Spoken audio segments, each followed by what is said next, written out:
Hello, everyone. Sarah Olivieri here. Today, I want to talk about freeing up time. So I'm just going to give a moment for people to join in. I see one person is here already. Say hi in the chat. If you can, let me know where you are watching. Okay.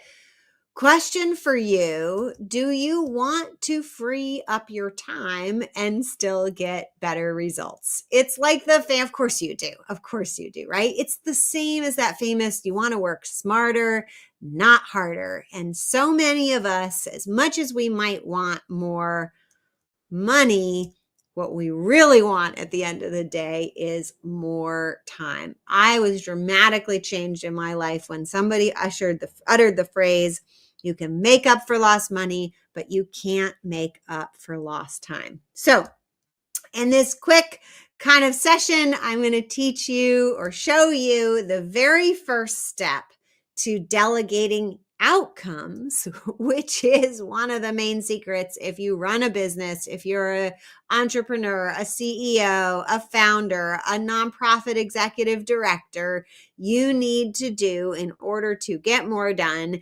And it has the really great side effect of freeing up your time. And the first step to delegating outcomes is identifying the key results that your organization or business needs. And then there's a really tricky next step. It's actually not tricky. You're going to ask your team who's ready to own those. It is simpler than you think. And this is the shift from micromanaging tasks to having an empowered team that gets results for you. Okay, so start by identifying the key outcomes your business actually needs to achieve.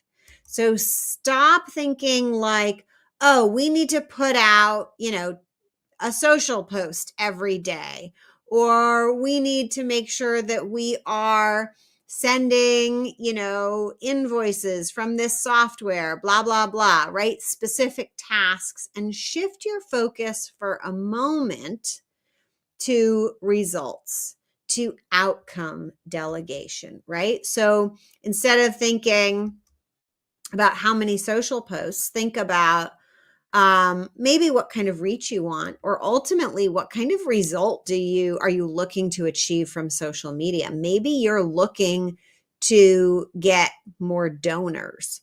Maybe you're looking to get more clients, right? These are outcomes. These are not directly in your control. These are the most powerful outcomes. And have somebody besides you, the founder, the CEO, the executive director, owning the result of getting more clients, of getting more donors. Once you are clear on what those results are and you can break them down, then you can ask your team who wants to own it. There's a really big difference in the process of delegating outcomes and delegating tasks. Typically, as a boss or the person who's hiring people who has the power to fire people, or you're somebody's supervisor, when you delegate a task, you just tell them to do it. You don't say, hey, do you want to do it? I mean, I do sometimes, but typically you say, here's what I need you to do. When it comes to outcome ownership, we need to get people's buy-in. They need to agree to own it. It is another level of leadership. It is another level of responsibility. It is another level of accountability, expertise, capacity, capability to own an outcome. And so we reduce the risk of doing this by making sure that the person has said, yes, I want to do it.